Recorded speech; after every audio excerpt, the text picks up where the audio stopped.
오늘 우리가 함께 읽은 여러분 이 요한이서의 말씀은 뒷장에 있는 요한 3서, 빌레몬서와 함께 우리가 접할 수 있는 전형적인 1세기 서신에 가장 가까운 서신이라 할 수 있습니다. 요한이서는 우리가 앞에 살펴본 요한 1서와 그 맥을 같이 하고 있는데요. 그렇기 때문에 주된 내용은 요한 1서에 나왔던 진리와 사랑의 우월성에 대한 내용을 다루고 있습니다. 그 당시 요한이서가 쓰여진 시대는 복음이 빠른 속도로 퍼져나가고 있었습니다.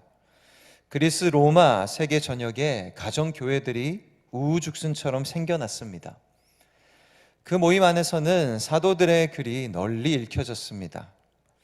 하지만 그 글과는 다르게 사도들의 시대는 끝나가고 있었습니다. 아마 요한 서신을 쓴 사도 요한만이 사도들 중에 유일한 생존자였을 것입니다.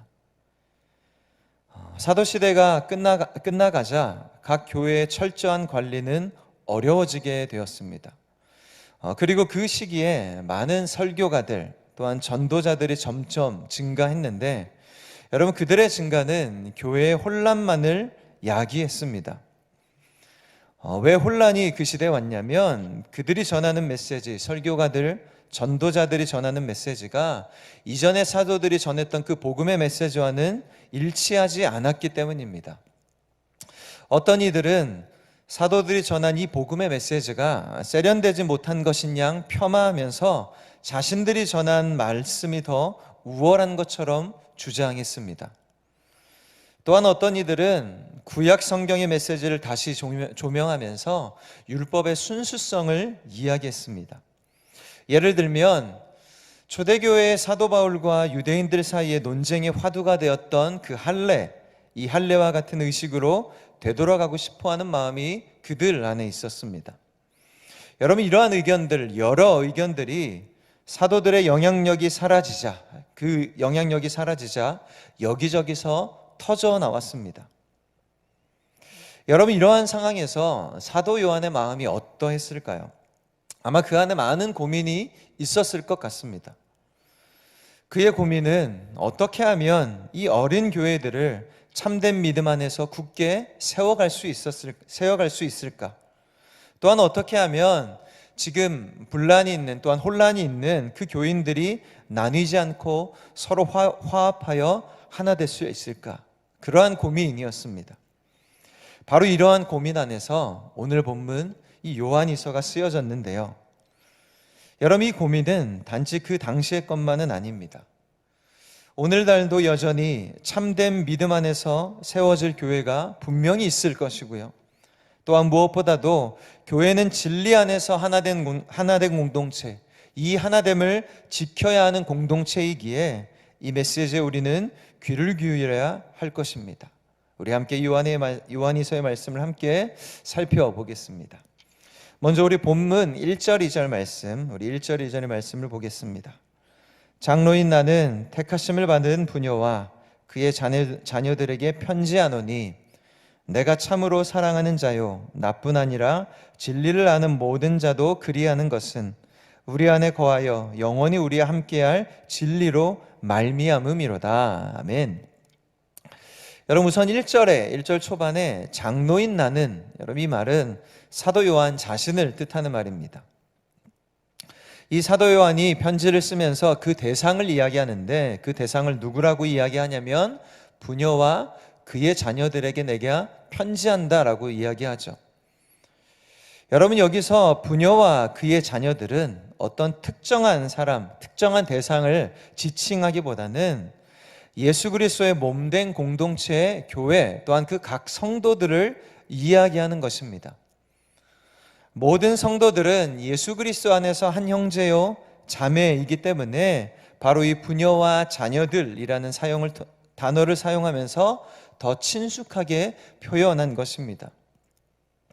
여러분 이제 사도 요한이 각 교회들에게 성도들에게 말하기 시작하는데 1절 하반절부터 보니까 이렇게 이야기합니다. 먼저는 내가 참으로 사랑하는 자라고 이야기하죠. 여러분 여기서 사랑하는 자라고 말하는 것은 내가 너희를 사랑한다라는 말입니다. 내가 교회를 사랑하고 각 지체를 사랑한다. 그러면서 이어지는 구절을 보니까요, 이렇게 나오죠. 나뿐 아니라 진리를 아는 모든 자도 그리하는 것은, 그리고 2절에 우리 안에 거하여 영원히 우리와 함께할 진리로 말미암음이로다. 아멘. 사도 요한이 교회를 향해서 내가 너희를 사랑한다 라고 말하고 나서 이어지는 구절에 무엇이라고 이야기하냐면, 오늘 본문 우리의 말의 그 번역은 조금 어렵게 돼 있는데 여러분 쉽게 이야기하자면 이것입니다. 내가 너희를 사랑하는데 내가 너희를 진리 안에서 너희를 사랑한다 라고 말하는 것입니다. 여러분, 사단은 온갖 회방으로 그리스도인들을 공격합니다. 많은 방법으로 공격하는데 그 중에 한 가지가 무엇이? 훼손시키는 것입니다. 대표적으로 사랑이란 말이 그렇습니다. 성경 전체를 한 문장으로 요약하면 하나님은 사랑이시다라는 말로 요약할 수 있습니다. 사랑만큼 우리에게, 그리스도인들에게 중요한 단어도 없지요. 여러분, 그런데 이 단어를 우리가 서로가 서로에게 사용할 때 어떻게 사용합니까? 어떻게 받아들입니까? 있는 그대로의 내용으로 받아들이지 못하는 경우가 참 많이 있습니다. 여러분, 누가 나에게, 또한 우리에게 사랑하는 자매님, 사랑하는 형제님, 여러분 이렇게 인사를 건네며 다가온다면 우리는 흔히 마음속으로 경계부터 할 것입니다. 아니, 나에게 다른 마음이 있나? 아니면 다른 부탁할 것이 있나? 사랑이라는 단어를 있는 그대로의 그 의미로 받아들이기보다는 무언가를 얻기 위한 수단으로 지레 짐작하여 받아들이는 것이죠. 여러분, 구원이라는 단어도 그렇습니다. 여러분, 우리에게 있어서 이 구원이라는 단어가 얼마나 중요합니까?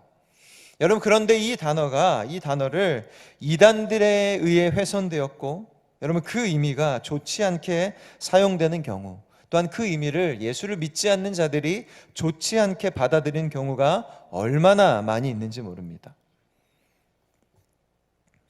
여러분, 오늘 본문에서 사도 요한이 진리 안에서 사랑한다라는 이 말은 먼저 인간의 연약함을 염두에 두고 하는 말입니다. 우리가 성도들을 향해 사랑한다 이야기할 때 그 사랑은 불완전합니다. 사랑한다 말하지만 그들을 미워할 때도 있고요, 좀 전에 말한 것처럼 다른 의도를 가지고 사랑을 말하는 경우도 있습니다. 여러분, 이런 연약한 인간이 바르게 온전하게 사랑할 수 있는 방법이 있는데, 여러분 그것은 바로 진리 안에서 사랑하는 것입니다. 사도 요한이 오늘 본문에서 말한 것처럼 내가 너희를 진리 안에서 사랑한다라는 그 말입니다. 여러분, 그럼 진리 안에서 사랑한다는 말은 무슨 뜻일까? 사도 요한은 무슨 뜻으로 그 이야기를 했을까? 우리는 종종 성도들의 삶을 이야기할 때에 성화의 삶을 말합니다. 성화의 삶, 거룩하게 변해가는 그러한 삶을 뜻하는 것인데, 여러분 우리가 흔히들 말하기를 사람은 잘 변하지 않는다라고 이야기합니다. 저만 봐도 잘 변하지 않는 부분이 참 많은데, 여러분 그렇지만 우리가 주위를 잘 살펴보면 그 삶이 완전히 변해서 다른 삶을 살아가는 사람들이 분명히 존재합니다. 여러분, 그렇게 변해가는 사람들을 우리가 잘 보면은 그 사람이 왜 변하는지 그 원동력을 우리가 잘 알 수 있는데, 여러분 그것은 다름 아닌 진리입니다. 아니, 진리만이 사람을 변하게 하는 줄 믿습니다. 선포되어지는 하나님의 말씀이 나에게, 우리에게 먼저는 생명의 말씀으로 들리게 되고, 그 진리의 말씀을 내 삶에 실천할 때, 물론 부족한 모습이지만 그 말씀을 가지고 하루하루 실천할 때 인간은 변하기 시작합니다. 처음에는 그 변화의 폭을 느끼지 못하지만 하루하루 주어진 삶에서 성실하게 진리의 말씀대로 살아갈 때에 분명히 인간은 변해갑니다. 불완전한 인간의 모습이 조금씩 완전한 예수님의 모습으로 닮아가는 것이지요. 여러분, 오늘 본문에서 바로 이 진리 안에서 사랑한다라는 말이 바로 이러한 의미를 가지고 있습니다. 인간의 사랑은 불완전한 사랑이지만 내가 진리 안에 서고 그 진리대로 살아가는 자들이 베푸는 사랑, 물론 완벽할 수는 없겠지만 그 베푸는 그 사랑 안에서 조금씩 조금씩 예수님의 모습이 보이기 시작합니다. 여러분, 우리가 잘 알고 있는 빈민가의 성녀라고 불리는 마더 테레사의 삶이 바로 이와 같은 모습이었습니다. 자신의 것을 다 내어주는, 진리의 말씀대로 실천했던 진리 안에 거하는 사랑이었습니다. 여러분, 그래서 오늘 본문 4절을 보니까 여러분 사도 요한이 기뻐하는 장면이 나오는데 무엇에 대해서 기뻐하냐면 여러분 4절입니다. 너희 자녀들 중에 우리가 아버지께 받은 계명대로 진리를 행하는 자를 내가 보니 심히 기쁘도다. 여러분, 사도 요한이 왜 기뻐한다라고 이야기하냐면 진리를 행하는 자의 모습을 보니까 내가 너무도 기쁘다. 여러분, 왜 이렇게 이야기하는 줄 여러분 아시겠죠?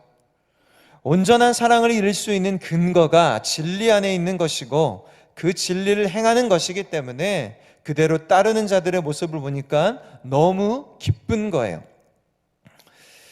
여러분, 아이들이 부모의 말을 잘 듣고 그 말대로 행동하는 모습을 보면은 부모가 보기에 그 모습이 참 기쁘지 않겠습니까? 여러분, 동일하게 사도 요한도 이 부모된 마음을 가지고 이야기하는 겁니다. 진리를 행하는 그 모습을 보니까 내가 너무도 기쁘다. 내 마음이 너무도 좋다. 여러분, 우리는 여기서 두 가지 중요한 사실을 깨달을 수 있습니다. 여러분, 먼저는 우리 성도된 우리 모두가 사도 요한의 이 마음을 품어야 한다라는 것입니다. 오늘 본문, 우리가 읽은 본문에서 여러분 사도 요한의 관심은, 교회를 향한, 성도를 향한 사도 요한의 관심은 한 영혼의 영적 성장에 있습니다. 그가 진리를 행하는 모습을 보니까 너무나 기뻤다. 여러분, 이 말은 그렇게 성장하는 모습을 보니까, 그의 영혼이 성장하는 모습을 보니까 그 마음에 기쁨이 넘쳤다라는 거죠. 여러분, 복음서의 말씀을 보면 예수님께서 70인의 전도단을 꾸려서 마을로 파송합니다. 얼마의 시간이 흐른 뒤 그들이 돌아옵니다. 돌아오면서 그들이 하는 말이 우리가 그곳에서 하나님의 큰 능력을 경험했다라고 이야기합니다. 여러분, 그들이 놀라운 이 경험을 했던 것은 여러분 다름 아니라 마을에 들어가기 전에 예수님께서 하신 그 당부의 말씀, 여러분 그 말씀 그대로 행한 것에 대한 결과였습니다. 여러분, 그 모습을 본 예수님께서 누가복음 10장 21절 상반절에 보니까 이렇게 말씀하십니다. 그때에, 그들이 돌아와서 이야기한 그때에 예수님께서 성령으로 기뻐하시며 이르시되, 여러분 예수님께서 기뻐하며 말씀하셨다라고 합니다. 여러분, 예수님의 기쁨은 다른 것에 있지 않았습니다. 예수님의 기쁨은 제자들이 영적으로 성장할 때에, 그 모습이 그들 가운데 나타날 때에 예수님께서 기뻐하셨습니다. 여러분, 특별히 이 부분은 교회의 직분을 맡은 자, 또한 리더에 있는 자들에게 이 마음이 필요합니다. 사람의 보여지는 것에 관심을 두는 것이 아니라 그 사람의 영혼에 관심을 갖는 우리가 되기를 간절히 바랍니다. 그래서 그들이 영적으로 성장할 수 있도록 먼저 믿는 자들이 돕는 것입니다. 그들이 진리 안에 바로 서 하나님의 말씀인 진리를 행하는 자가 될 수 있도록 우리가 기도해야 하는 것입니다. 여러분, 바라는 것은 우리 모든 성도님들이 무엇보다 이웃의 영혼에 관심을 갖기를 주님의 이름으로 축복합니다. 또한 진리 안에서 서로가 서로를 사랑하는 우리 하늘빛 광성교회가 되기를 주님의 이름으로 축복합니다. 여러분, 우리가 마지막으로 또한 기억해야 될 사실이 있는데 그것은 무엇이냐면, 사도 요한이 성도들의 영적인 성장을 보고 기뻐했듯이 하나님도 그렇다라는 겁니다. 무엇보다도 우리가 영적으로 성장할 때에 하나님께서는 우리의 모습을 보고 기뻐하십니다. 여러분, 하나님께서는 내가 교회에서 봉사를 많이 하고 또 헌금을 많이 하고 예배에 많이 참석하는 것보다, 그것보다 무엇보다도 영적으로 성장하기를 원하는 자들의 그 몸부림, 하나님을 더 알고 싶어하는 그 마음을 무엇보다 기뻐하신다라는 겁니다. 여러분, 물론 이러한 마음이 있는 자들이 모든 교회의 생활에 열심히 참여하긴 하죠. 여러분, 바라는 것은 우리의 주된 관심이, 나의 관심이 나의 영적 성장에 있기를 바랍니다. 내가 어떻게 하면 영적으로 성장할 수 있을까? 내가 어떻게 하면 더 하나님을 알 수 있을까? 이 관심이 우리 가운데 있기를 원합니다. 여러분, 바로 이러한 시선이, 또한 이러한 열심은 무엇보다도 우리의 영혼에, 나의 영혼에 유익함을 주는 선한 행동임을 꼭 기억하시기 바랍니다. 여러분, 또한 이러한 삶의 태도를 가진 자는 영생을 허락하신 하나님 앞에서 내게 주어진 그 삶을 잠시 잠깐 살아가는 삶이 아닌 이후에 있을 영원한 삶을 준비하는 자의 삶임을 잊지 않으시길 바랍니다. 꼭 기억하시기 바랍니다. 여러분, 오늘 우리는 진리 안에서 사랑함에 대한 말씀을 들었습니다. 또한 진리를 행하는 자들이 받는 기쁨에 대해서도 또한 우리가 살펴보았습니다. 여러분, 바라는 것은 오늘 말씀대로 오늘 하루를, 또한 이번 한 주를 진리 안에서 세워가는 우리 모든 성도님들의 삶이 되기를 주님의 이름으로 간절히 소망합니다. 여러분, 또한 진리를 행함으로 우리의 영혼이 누리게 되는 그 기쁨, 진리를 행하는 자들에게 부어주시는 하나님의 주시는 그 하늘의 기쁨으로 내게 주신 이 귀한 삶을 감사함으로 살아가는 우리의 모든 하늘빛 광성교회의 형제님들, 자매님들의 삶이 되기를 주님의 이름으로 간절히 축원합니다. 우리 이 시간 함께 우리 기도하며 나아가겠습니다.